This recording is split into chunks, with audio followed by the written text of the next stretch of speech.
मेहनत करने के बावजूद 17 बीघा में एक टंकी, एक बॉयलर मतलब लाख निकली है इसमें।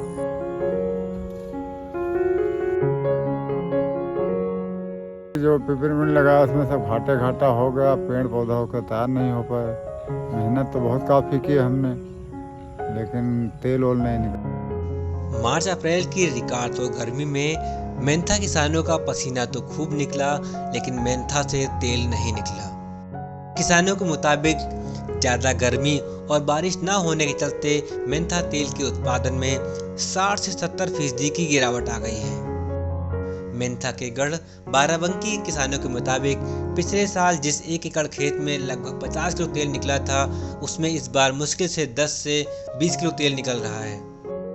मेहनत तो बहुत काफ़ी की हमने, लेकिन तेल ओल नहीं निकल पाया। 2 किलो बीघा 3 किलो बीघा तेल निकल रहा है। इससे पहले सीजन में निकलता था 10 किलो 12 किलो 9 किलो ऐसे निकल रहा। यानी एकड़ में 50-60 किलो निकलता था, अभी निकल रहा है 22-24 किलो। हाँ जी। अच्छा, ये क्यों हुआ ऐसा इस बार, कुछ पता नहीं, मौसम के लिहाज से है अनुसार है। हमको लग रहा कि मौसम जो है खुला गर्म ज़्यादा रहा, इसलिए पेड़ पौधा उसके चल नहीं पाए, बारिश नहीं हुई। केंद्रीय कृषि एवं किसान कल्याण मंत्रालय के मुताबिक साल 2021-22 में 336,000 हेक्टेयर में मिंट मेंथाल की खेती हुई थी, जिससे 39 मीट्रिक टन उत्पादन अनुमानित था। इससे पहले साल 2020-21 में 347,000 हेक्टेयर में 46 मीट्रिक टन का उत्पादन हुआ था।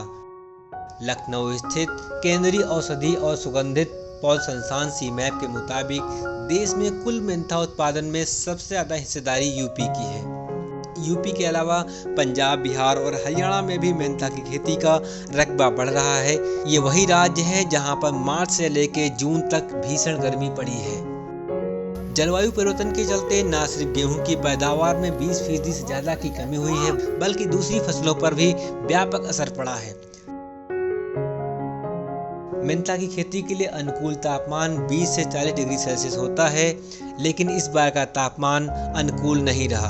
भारत मौसम विज्ञान विभाग के मुताबिक मार्च 2022 में औसत तापमान 33.10 डिग्री सेल्सियस था, जो पिछले 122 वर्षों में सबसे ज़्यादा था। किसानों का कहना है कि ज़्यादा गर्मी और फरवरी के बाद बारिश न होने के चलते उन्हें ज़्यादा सिंचाई करनी पड़ी। 70 से 90 दिनों की फसल में 9 से 12 बार सिंचाई करनी पड़ी। ऐसे में 90 रुपये लीटर डीजल खरीदकर किसानों ने जो पैसा लगाया, कम पैदावार चलते उनके हाथ सिर्फ घाटा आया। कम से कम 20,000 रुपये का हमने कीटनाशक और अन्य टॉनिक डाली इसमें, उसके बाद हमें कोई प्रॉफिट नहीं मिला। एक टंकी में बहुत से ज़्यादा होगा 12 से 13 किलो का तेल निकला है। अब बताइए, कम से कम 50,000 रुपये के माइनस में है इतनी टाइम, क्योंकि जितना हमारा डीजल लग गया है वो नहीं वापस आया। और छोड़िए आप, जितनी कटाई हमने इस टाइम लगाई है, टाइम में मजदूरी लगाई है 3600 रुपया और 1300 रुपया हमने दिया है बॉयलर वाले को, जो पेरता है मतलब भाड़े का था। और अब सोचिए कि आप 4-5 हज़ार रुपये ऐसे हो गया ये, और मिला कि हमें सिर्फ 12-13 किलो तेल इसमें मिला है। सीमैप के मेंथा विशेषज्ञ और प्रधान वैज्ञानिक डॉक्टर सौदान सिंह के मुताबिक मार्च में ज़्यादा तापमान होने से देरी से लगाई गई मेंथा का पौधा पनप नहीं पाया। जो तापमान अप्रैल में होना चाहिए था वो मार्च में ही हो गया, इसलिए पौधे में वो ग्रोथ नहीं हो पाई कि वो बढ़ते तापमान को सह सके, इसलिए किसानों का नुकसान हुआ। जो गर्मी हुई है, इससे जो आपका जो ठंडा तेल उत्पादन करने वाला किसान का लगभग 70% तक का नुकसान हुआ है। खाली गेहूं की बात ना करो, आम की बात ना करो, क्योंकि इस बार जो ये गर्मी हुई है वो अन्य फसलों पर भी इसका असर हुआ है। और ख़ासकर जो बाराबंकी के साथ जुड़े हुए कई सीतापुर, गोंडा, बहराइच, बस्ती जैसे 28 ज़िलों में यूपी के जो मेंथा की बड़े पैमाने पर खेती होती है। हम आपको बता दें कि बाराबंकी में लगभग 62,000 हेक्टेयर में मेंथा की खेती इस बार की जा रही है। पूरे यूपी का 33% उत्पादन अकेले बाराबंकी करता है, और उस बाराबंकी में लगभग 60 से 70% तक का उत्पादन घटा हुआ है। सीमैप के वैज्ञानिकों के मुताबिक जिन किसानों ने फरवरी में मेंथा की रुपाई की थी और मेड़ पद्धति को अपनाया था, उन्हें अच्छा फायदा हुआ है। ऐसे में अगर किसान देरी से मेंथा की रुपाई कर रहे हैं तो पौधे को नज़दीक लगाएं और मेड़ विधि का प्रयोग करें। मेंथा को नकदी फसल माना जाता है, लेकिन ये लगातार दूसरा साल है जब मेंथा किसानों को नुकसान उठाना पड़ा है।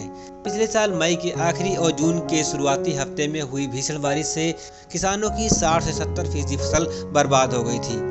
उनको पेराई का मौका ही नहीं मिल पाया था। कुछ किसानों का ये भी कहना है कि जिस तरह से लगातार खेती में घाटा बढ़ता जा रहा है, लागत बढ़ रही है और मुनाफा कम हो रहा है, वो नई फसल तलाश रहे हैं। किसान भाइयों, अगर आपको ये वीडियो पसंद आया हो तो न्यूज़ पोटली के यूट्यूब चैनल को सब्सक्राइब करें और फेसबुक पर लाइक करें। धन्यवाद।